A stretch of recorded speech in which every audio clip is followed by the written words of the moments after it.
Peace, everyone. Friday, I had took some questions, anything spiritual that anyone had to ask me about anything, and 4 people submitted questions. At first, I would like to thank you for submitting your questions. I would like to do this more often, just to speak more about spirituality. Sorry, you might hear stuff in the background. Today is my Panera day, so I'm up here waiting for people to come see me for readings.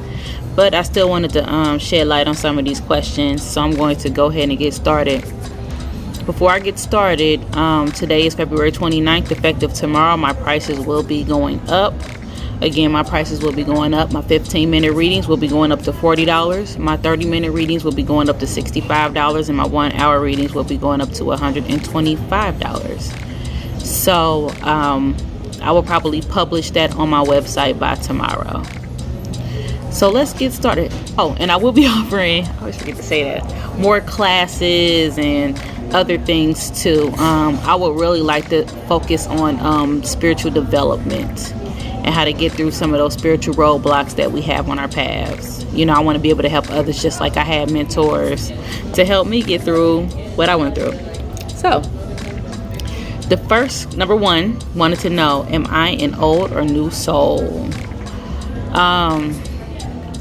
See, the thing with souls, I think, is that you know, I think we're all pretty old. I think we've all had several lifetimes, but some of us may be older than others. And this person in particular, I've dealt with her personally and I've met her personally. I think that from looking at your eyes, I do feel like you do.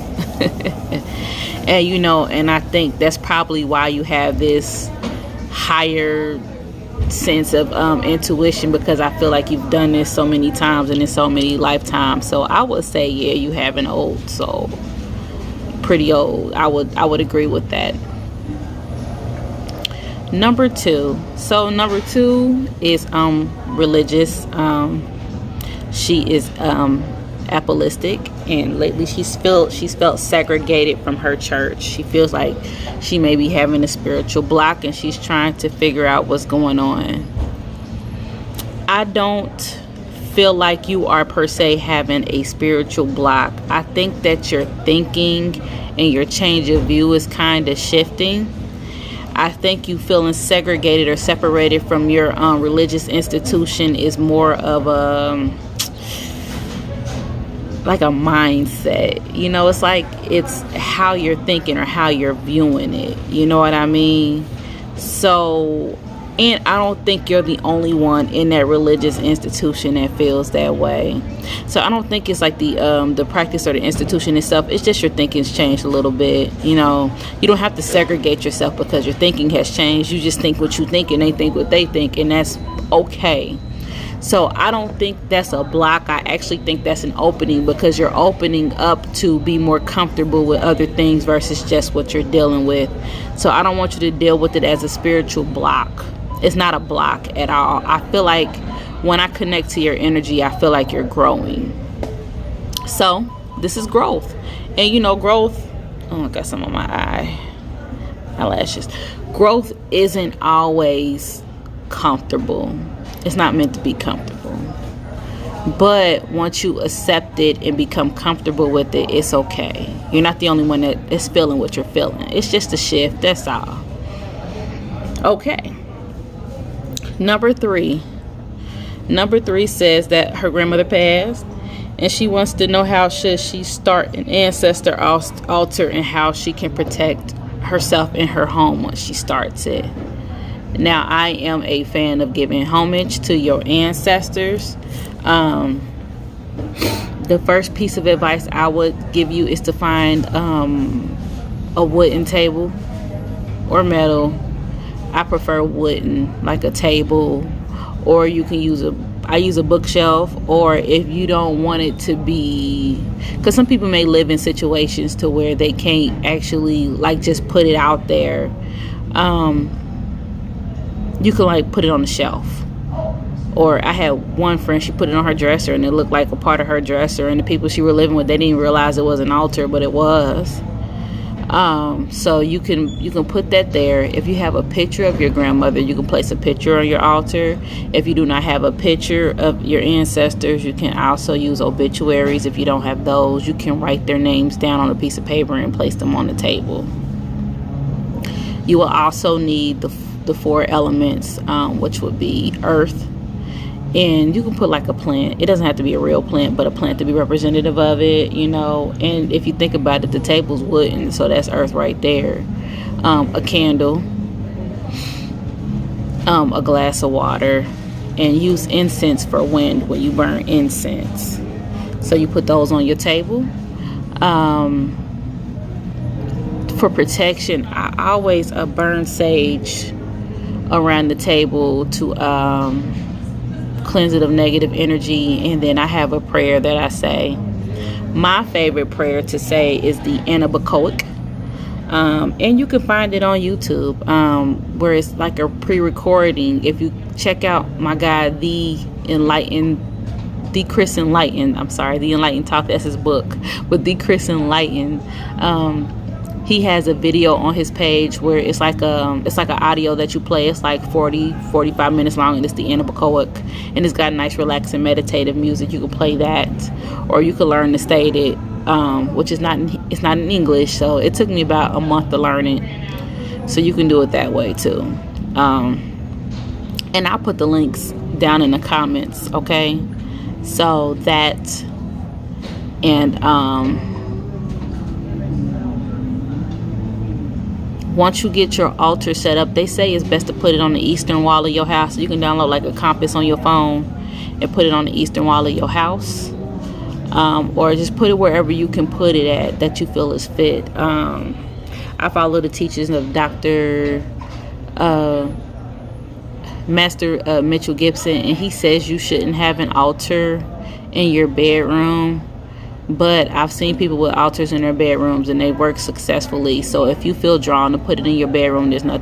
I don't speak against it. I've never had an altar in my bedroom. My altar at home has been in my living room, and I had like an altar in my workspace. But what you'll do is you'll burn your sage, and then you will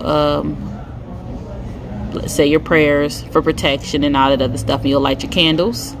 And once you light your candles, you'll light your incense and have your water there. You say your prayer. Now for offerings, you can either you can leave food, or you can set like food that'll last a while on there. Like I always keep like an apple or some type of fruit on my altar because I know it can sit there for a little bit. Another thing that I do is I go get a roll of summer sausage. That lasts forever. Like I think last year sometimes I put some summer sausage on my altar. It's just now starting. The expiration date is March 2020, so I'm going to take it down and put another one up. But I always keep something on there, or I keep peppermints on there. But you can give an offering every day. Some people do it once a week. When you eat dinner, just set like a little bit aside. It don't have to be a lot, like a tablespoon of each or whatever you eat. Put it on a plate, put it on the altar, light your candle, say your prayer, and say, to our ancestors, known and unknown, or whoever you want to give the offering to, and leave it on there until you replace it the next day. If you're concerned about bugs, cover it up. If you're concerned about people not seeing it, put it on there at night. When you wake up in the morning, take it off so that people don't have to. You don't have to worry about anybody that you live with saying anything to you about having an ancestor altar in your living space. So you can do it that way. So I usually go in, I light my candle, I say my prayer, the Ana Bekoach, and then I light my incense, and I have everything going. I always burn sage to get rid of the negative energy, and Palo Santos for more positive energy. I do that. I say my prayer, and then I burn ancestor money or Jaws paper. If you don't know where to get any yet, hit me up. I usually order my ancestor money from L9 Shop. So I can show you where to get those, and then I'll burn ancestor money.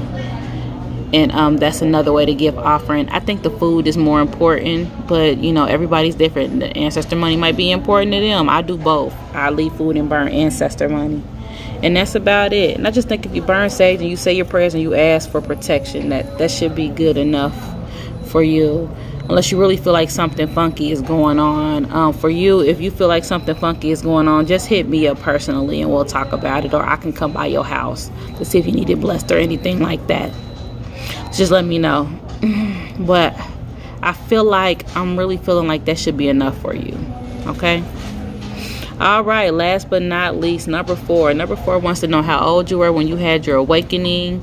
What was the scariest thing that you experienced with your gift? I had my awakening at 32, going on 33. That's when I had my awakening. Now, I've always had gifts since I was a very little girl, and so they never really scared me. But when I was 32 or 33, I had my awakening. I think what scared me in the beginning was the physical aspects that I had from it, because I was being bombarded in the beginning when I had my awakening. So I was nauseated, I was throwing up, I was having headaches, I didn't feel good, and I was wondering if it would ever go away or could I ever control it. So I was afraid that this was going to be my new life, like just always sick, like I couldn't eat, the room would spin, I was bombarded with spirits, I was seeing spirits everywhere, and I'm just like, this cannot be life. But I started following other psychic mediums who would speak about their experiences, and through them I learned how to control my gifts. Also through my mentors,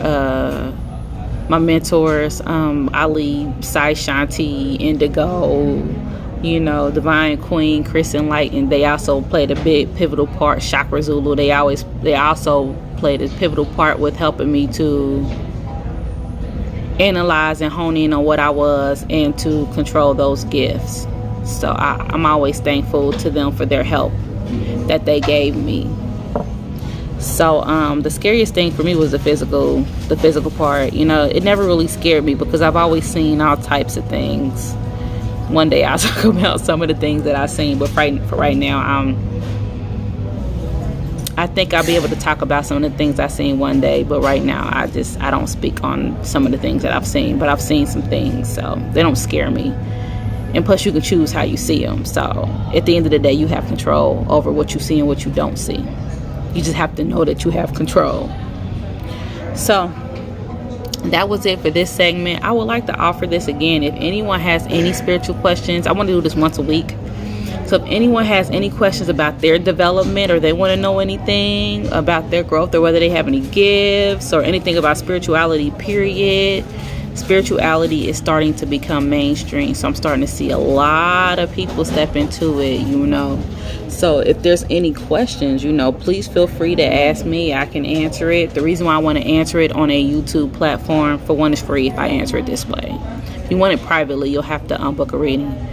But also, there may be somebody else who has the same question that you have, and they want to know. So a lot of times I think I'm answering one question for one person. I'm actually answering the question for several. So if you would like to book a reading, please, you can visit my website at www.jazzthemedium.com, or you can visit me on Facebook or Instagram under Jazz the Medium.